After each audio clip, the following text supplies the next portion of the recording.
Welcome, everyone, and thank you for joining us to today's technology webcast, Top 5 PCI DSS Myths. My name is Kim Francisco, and I'm the Marketing Communication Manager at ANX. Visit ANX.com on upcoming PCI-related webinars for more information. Before we begin today, let's cover a few logistical details. All lines will be in listen-only mode for the duration of the conference. Second, we want to hear from you, and we'll have a Q&A session at the end of the webcast with Glenn. Please submit your questions at any time during the presentation using the Q&A box or the chat window on the right, and we will cover as many as possible. Last, we will be sending a link to the recorded webcast shortly after the event for your review. Now let's cover the fun holiday giveaways. As a gift for attending this webinar, we will be giving every attendee a $5 gift card, and we will be giving additional gift cards away during the webinar to the first person to answer various questions correctly. One of the attendees of this webinar will also receive a $50 Best Buy gift card at the end of the webinar in a random drawing, so please stay tuned for the Q&A. As a bonus, all attendees will be entered into a drawing to win a free iPad 2 at the end of the PCI Holiday Webinar Series.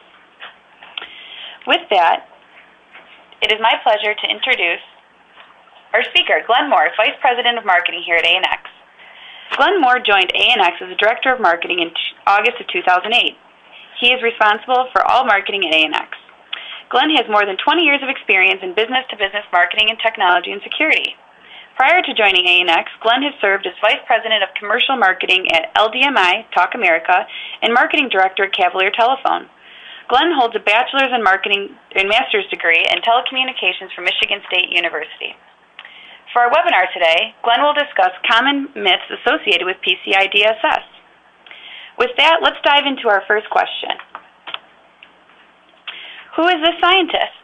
Along the side, you'll see some clues. He's a scientist and gravitational force. He's a gravitational guy. So as those of you who've been on some of the other webinars I've done, I always start with kind of an obscure thing, but this isn't too obscure because my daughter was doing a report on him. Very good. We have an answer already. An answer? Terry, great job. Sir Isaac Newton. Excellent. Excellent. All right, with that, let's dive into the presentation. That Glenn? is a good way to start this, this webinar. Yes, very good. Yeah. All right. So anyway, I don't know about everyone on the call, but I'm in a holiday mood. Our company has our holiday party tonight, and this is the last of our three-part holiday series, so I'm going to move quickly through. A few of the slides are reviewing, because I think it's from other webinars that we've done, but I think it's really important that everyone has a common understanding of the data breach problem. But then we'll jump right into what are the top 5 PCI myths. And then, like other webinars, we keep the ANX information to a minimum, but we do want you to know what we do and how we can help on this problem. So let's start by looking at data breach by the numbers. And as most of you are aware, it's a very nasty problem, and it's literally costing billions of dollars every year. So really, every business that accepts a credit card is a target. But as you'll see, the franchises and the small level 4s are really becoming the target of choice for cyber criminals. So in particular, restaurant and retailers are the biggest victims, with an astounding 79% of the data breaches involving those types of locations. So here's a closer look at reported data breaches by industry. So you can see that the food service industry is by far the tops with 52% of the breaches. Retail is second at 27%, and you can see there's a lot of other industries in the small single digits. So it's brick and mortar retail and brick and mortar restaurants. So the distribution really hasn't always been that lopsided. It's accelerated in the last 5 years. So and the restaurant and retail share has climbed from 21 to 41% of the breaches. So really it's because it's so lucrative for the cyber criminals to pick on those locations. There's so many of them out there, and really they're just so ill-equipped to stop cyber criminals. So the success rate is very high, so that's where they're fishing. So drilling a little bit deeper into the problem indicates that level 4 merchants are being victimized the most. And again, it's because of the lack of complexity, but it's also of their security technology. But a lot of it's just lack of knowledge on easy, non-technical things that should be done to stop people from stealing credit card data. And we'll be getting into that in a little more detail in a few slides. So looking at it by system type, software point-of-sale systems are, again, leading the way with 67%. So that's where they're stealing it. And they're also targeting premise servers and point-of-sale devices. Shopping cart systems come in really a distant second at 25%, and other back-end components represent 7% of the compromises. So what does all this mean for the franchise structure? Well, obviously it's a huge risk with crippling consequences. So the cost of a single data breach can easily exceed $200,000. And if you break down those costs, for starters, when a breach occurs, someone has to figure out when it happened and how it happened. So you have to call a forensic expert, and that's going to cost $20,000 to sometimes $50,000 of cost just to figure out how bad the problem is and when it started. Then there's the cost that's passed down to the merchant of reissuing credit cards. So that can be $50 to $75 per card that's stolen. And then you add in fines, lost business, and really the higher operating costs associated with being breached. And it's not a pretty picture. And in fact, most people that are breached once, and that's because they go out of business if you're a small customer within 1 year. So you can see 76% of SMBs go out of business when they have a significant data breach.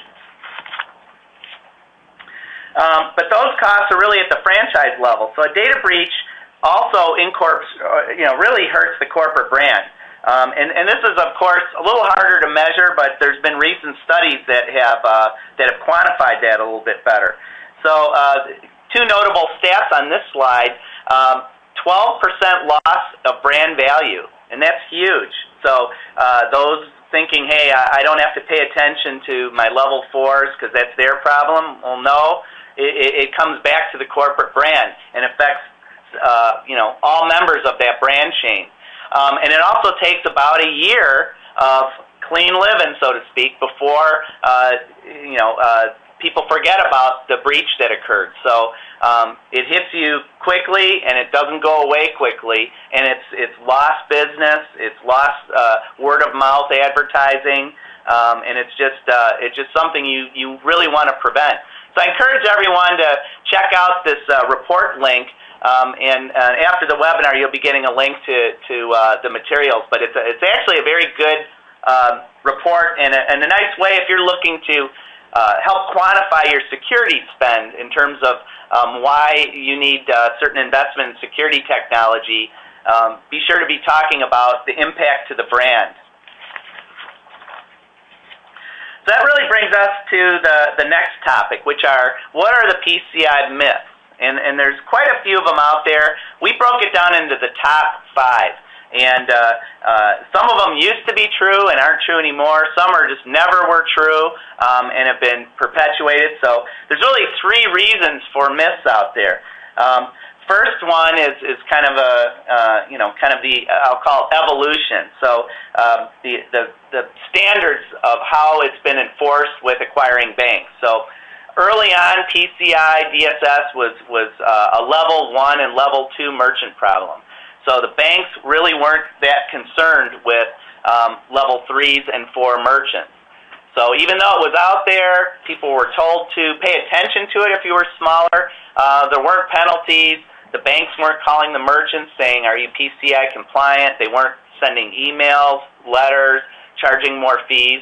That's all changed in the last 3 years. So with that explosion of breaches at the small merchant level, banks are paying attention. So that's the first kind of reason for these myths being out there. The second one is just lack of knowledge in the level 4 community. So even though banks are starting to talk about it more, there's just there's too much on a level 4's plate. They got to keep their doors open. They got to hire people. They've got to, get products. They got to generate sales, pay the rent, and there's not enough bandwidth left to understand how PCI DSS relates to their business.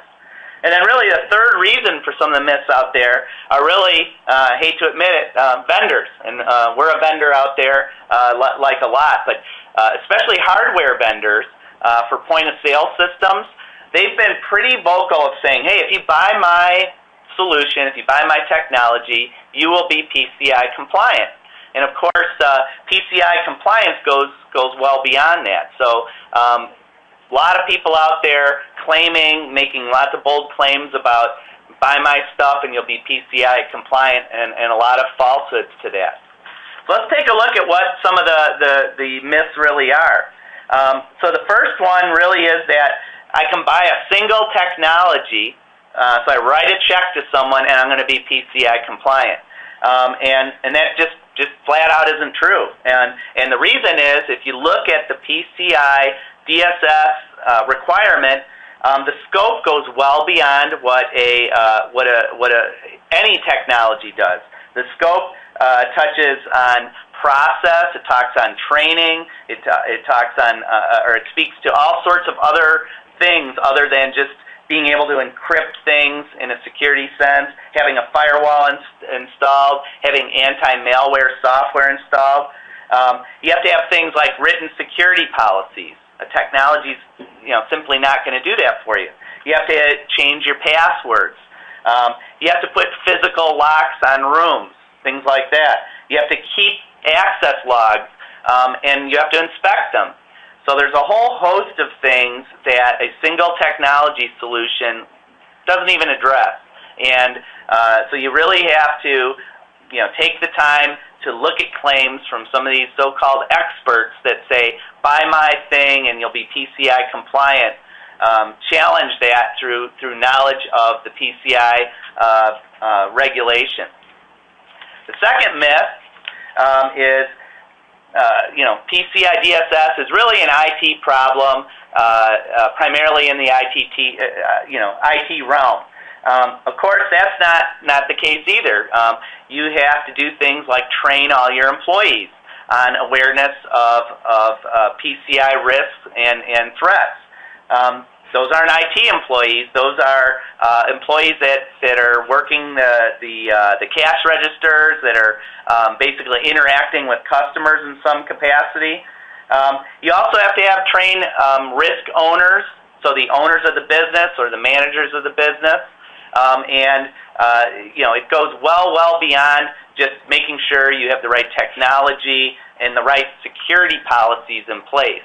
So it's a comprehensive how you do business in a secure manner, and IT is a big portion of it. But don't let anyone tell you just let my IT guy worry about it. That's the number one way to get in trouble with not being fully compliant with the PCI statute. Third myth. Compliance is confusing, or specifically PCI compliance is confusing. So is PCI compliance difficult? Yes. Is it time-consuming? Definitely. Does it require a lot of resources or more than many companies have allocated? The answer is yes. But confusing, it isn't. Unlike some of the other statutes out there and regulations, I keep saying statutes, not a statute, but compliance regulations, PCI DSS is really well documented, and not just what you need to do, but how you need to be compliant and what you need to do to satisfy that requirement. So it's well documented. It's evolved. It's become clearer over the last year or so. So there's been updates. So the confusion factor may have existed a couple years ago, but that's not the case anymore. So you can't kind of plead, well, I'm not PCI compliant. It's confusing, so no one's really paying attention to it. They are paying attention to it. There are still some gray areas, especially with some emerging wireless technologies. but it's a very active review body, and the confusion is addressed quite well with the PCI statute.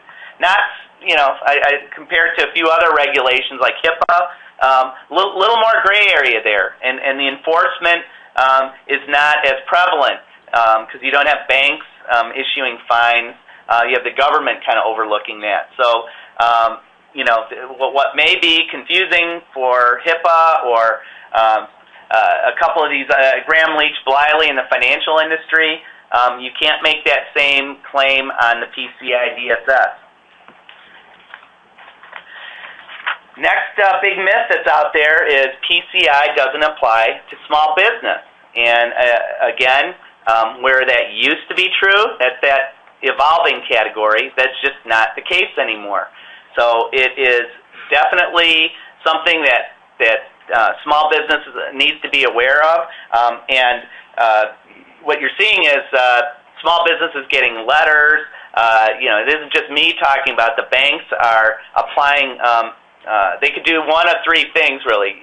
Some of them are just sending a letter saying, go ahead, you need to be aware of this, get PCI compliant, and nothing more than that. And then you have some acquiring banks that are applying a non-compliance fee. So that ranges anywhere from $10 up to even $100 a month for any merchant that they're underwriting that's not shown to be PCI compliant. And then you have, the banks are taking the real hard line where they're basically threatening to stop and do stop processing credit card transactions. So very few banks these days are doing nothing when it comes to how they enforce PCI with small business. So kind of the days of it applies to the big guys and I don't have to worry about it yet.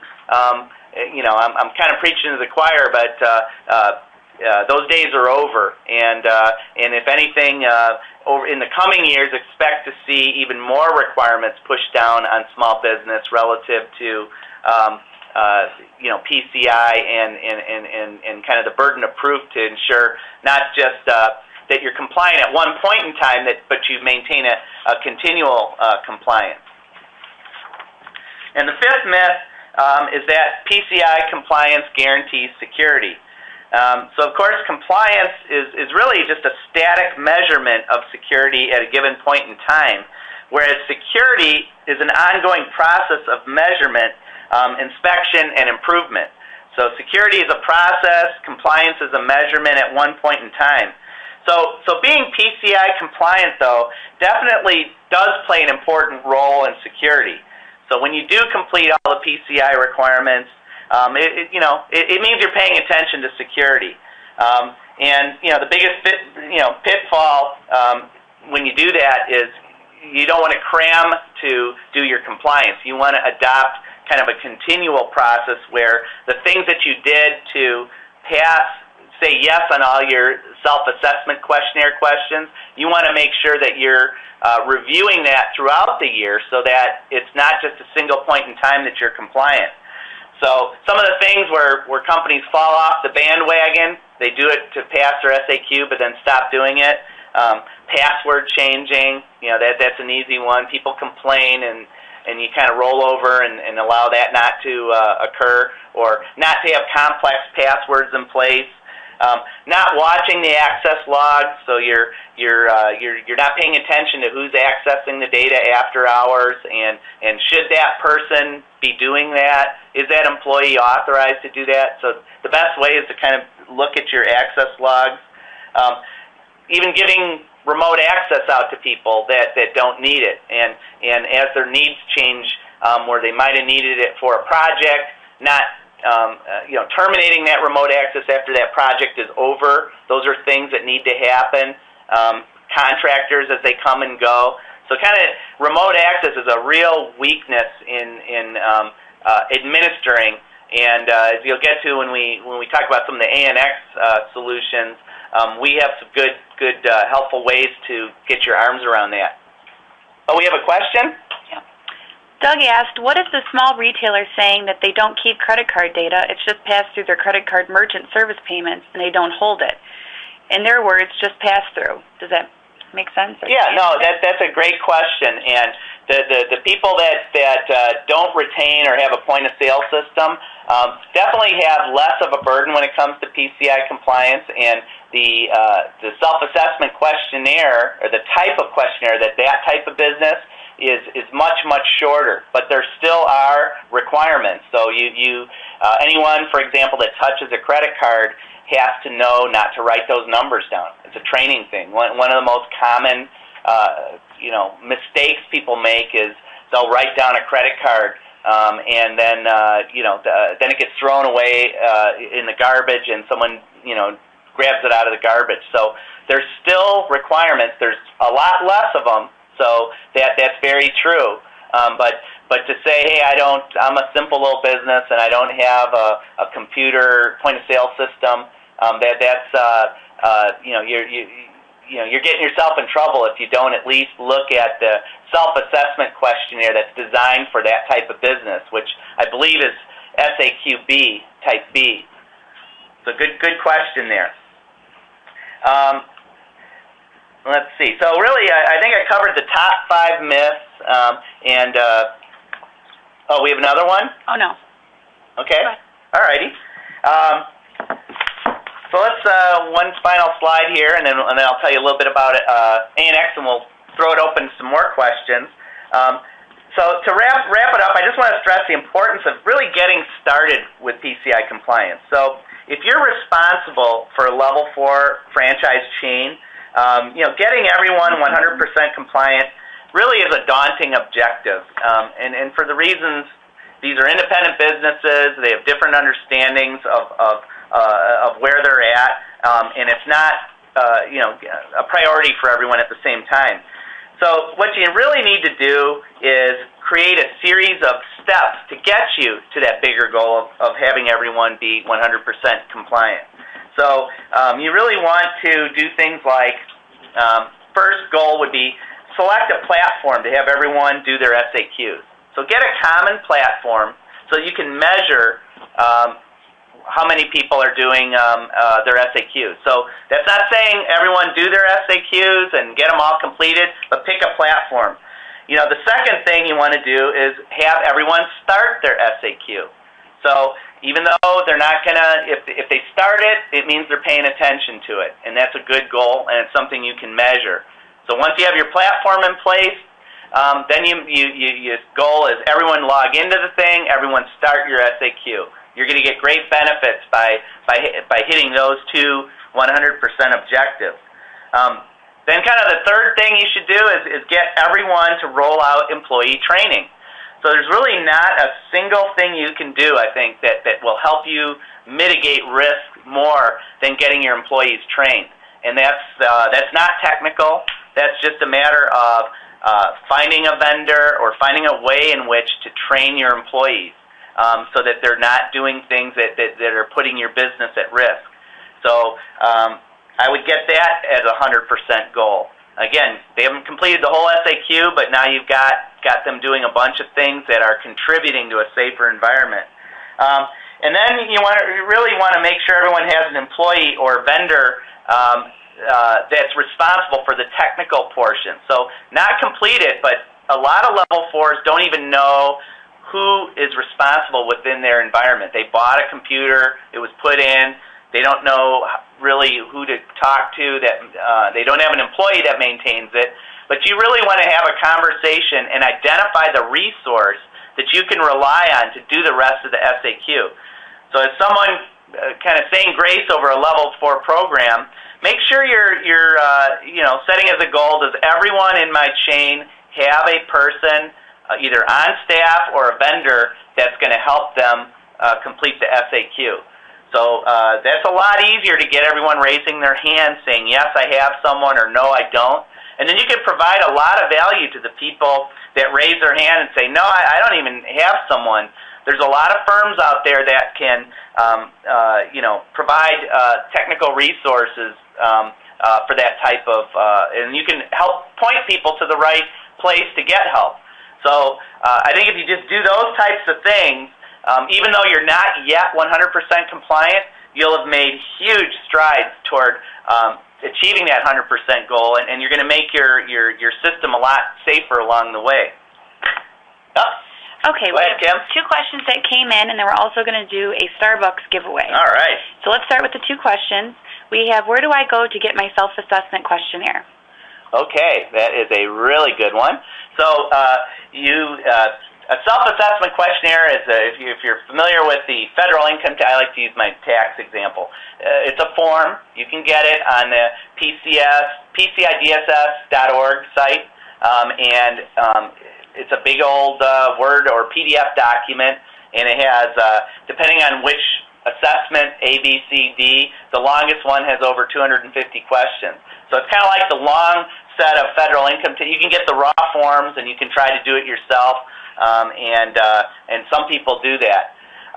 There's also other people, such as ANX, that have a online portal that includes kind of a wizard approach to ask you how to, basically get the same information, you put it in a portal, and it fills out those forms for you. So I highly, highly recommend that Level 4s, whether it's us or someone else, gets a portal-type system, much like TurboTax has made the federal income tax easier for people to tackle. Get a portal system in place in order to do those FAQs. Great. And then the next question is, if you use third-party vendors for POS equipment or software, credit card receipt storage, etc., do you need written documentation that they are PCI compliant? You really should, and they'll all provide you with that documentation. And that is there's a series of questions about that in the FAQ, and so you will need evidence of that. And the good news is that one's a pretty easy one to get evidence on. The vendors have done a really nice job out there making sure that that's available to you. But good question. Be sure to ask for it, and ask and you shall receive. Great. Okay, now we're going to do the Starbucks giveaway. So can anyone name 3 out of the 5 PCI DSS myths? And the first person to answer that correctly will get a $5 Starbucks gift card. Can they go backwards here? To review? Yeah. Let's see. Open note test here. Wait for it. We got a couple people doing. There's one of them. Yep. There's 2 of them. Getting close. There's all right. 2. Yeah. All perfect. Well, very good. Someone was paying attention. Yeah, good. All right. Okay. Moving on back to the. All right. Okay. All right. Just a couple more slides, and then we'll throw it open. So really, how can ANX help? Those of you who aren't familiar with us, we are a security and compliance company. So we kind of cut our teeth in the automotive industry. We built a secure network that connected all the suppliers to the automotive manufacturers. So we formed back in the network formed in 98, and we became a company in 2000. And basically, the whole North American automotive industry was run over our network. So the design collaboration between suppliers and manufacturers. So the net of it is we've been in security a long time.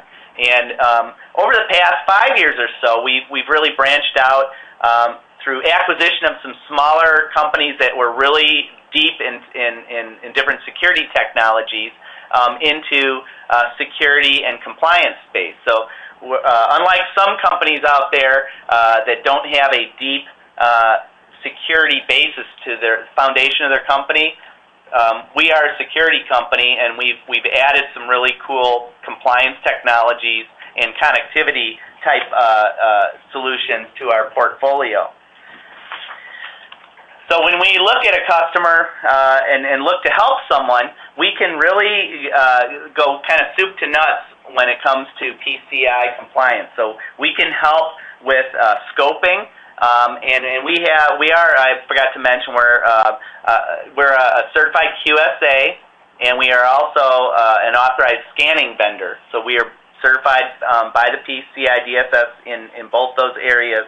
But we really can go in with our personnel and help any organization through really the whole life cycle of PCI compliance. So from the scoping to the assessment, if there's remediation challenges, certification, and maintenance. So we have solutions that help with all of it or any one piece of it and that's we don't try to just sell the same thing to everyone. We try to figure out where the hot spots are where the problem areas, and we can sit down and have a good conversation and drive value in any one of those 5 buckets. So one of the things that we do have that's especially relevant to a level 4 franchise chain is a solution we call True PCI. So it's our portal system to allow a franchise owner or chain to immediately know the status of all of the members in that chain. So by putting this solution in place, everyone's logging into the same portal. They're completing their SAQs in one place. So the individual franchise can manage their particular achievement of PCI compliance, but more importantly to the corporate brand, they can see who's taking it seriously and who isn't. It's very user-friendly, and it does things like help them fill out the self-assessment questionnaire. It's got a complete e-learning module. So when someone buys this solution, they immediately have a self-provisioning way to let every employee, from the people cooking up fries to the cashiers, log in at home, take their PCI awareness, and it produces evidence for both the individual franchise location and the corporate office on a roll-up level that all that training has occurred, which is an important and hard logistical thing to solve. So there's a lot of portals out there, but not many of them do this training as well as we do. So if you've got a training challenge with not having a fast, economical way to train all your people, that especially if you have a high turnover rate, which most small businesses do, we've got a great solution, and you should talk to us about that. We just had one quick question come in saying, can your portal be branded? We can do that. Some of our larger customers, so if you are a large corporate entity and you want to brand it, we can do that, and we've done that for some of our clients. So it's definitely an option, and great question. Okay, great. Just a couple more slides. The other kind of business we're in addition to helping people be PCI compliant, we have some real attractive bundles where we take our proprietary security technology, which we call Secure Cloud Gateway. We bundle it in with our PCI portal tool, so we'll give a small location really kind of a security and compliance in a box solution. We'll give them a managed firewall set up in an airtight policy configuration. We'll give them the best remote access there is out there in terms of making sure that someone is not logging in remotely that isn't supposed to be there or has an unsafe computer. So if someone tries to log into your location and they have a keystroke logger, let's say, on their PC that can basically intercept things that are being typed, we inspect for that, and we'll quarantine those types of situations. So again, we have kind of all these different security and compliance solutions. We have attractive bundles. They're priced very effectively for the level 4. So you can buy them all in one bundle, or we also offer some the ability to buy them individually. And then lastly, I talked about these qualified security assessors. So we have a bunch of folks back here in a couple different states, and we can do what I'm going to call professional services engagement. So we can go in, talk to us about a specific problem. We can do one-time gap analysis to figure out where your gaps are and what it's going to take, an effort analysis to plug those gaps. We can help you figure out a project plan to implement new technologies. So even if you're going to do it, but you want to make sure you do it right, that's something that we do for a lot of our larger clients is basically give them an implementation plan. We also do report on compliance. We help people write written security policies, things like that. And then we also have a great solution for scanning. So as many of you know, you have to do quarterly vulnerability scans. And in that portal that I was describing a slide back, that's all contained in that portal. So you can do your scan, schedule it. the results are presented to you in that portal. So if you're the corporate location and you want to engage and help a smaller location, you can go and see the results of their scan, as can they, and you can basically really get your arms around not only the SAQs, but the results of the required quarterly scans for anyone that has a point-of-sale system. So that is the end of the formal materials. Kim, do we have, and I thank everyone for joining us, do we have any other questions that have come in? We do. We have one other one that came in, and that was, do most vendors offer the same technology for PCI? That's a good question. So the answer is no. You really, there's a lot of different bundling of options. So, there's people that in general will give you a portal. In general will give you a firewall. There's a lot of people who will do your scans for you. But where the differentiation, you got to look at the features that you're getting, how it's bundled together, making sure that something that you really need, such as training, is included.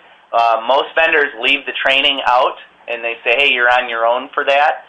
So if you're the type of company looking to get kind of comprehensive support in helping your level 4s become PCI compliant, you really need a vendor, and you don't want to deal with lots of different vendors because that's difficult for a level 4 to deal with one vendor for scanning, another one to help with their SAQ, yet another to do their training. So you really need to look at vendors that can bundle the things that your level 4s need in order to be PCI compliant. So I can't speak for everyone, but my advice is ask lots of questions and do your homework and choose wisely because there are differences out there. Okay, we had one other question come in that says, what do you recommend to businesses who receive credit card numbers via email for future orders? That's a really good question. That is, you need to make sure those emails are not in the clear. That's really not a safe way to do things. Credit card, especially if it's showing the whole credit card, that's a total no-no. So there are in the PCI regulations some real solid stipulations about that. So I would, if you're doing e-commerce and you're relying on email, make sure that no credit card, especially the entire number, make doubly sure that's occurring. But I would talk to a vendor to make sure that you're doing everything safe with email. There's a lot of phishing scams out there. There's a lot of email vulnerabilities in order to trick people into giving information that they shouldn't be. Through emails, routing you to one of the most common things is you get an email and it routes you to a site that looks like the site you're going to, but it really isn't, and it tricks you into typing in the credit card number. Email is a real big area of concern and that's hit really hard too in training. So in our awareness training classes and other ones out there, that's probably one of the number one kind of learning areas for employees. Being aware of these different email vulnerabilities that can compromise your data. Very good. Okay. Do we have any other questions?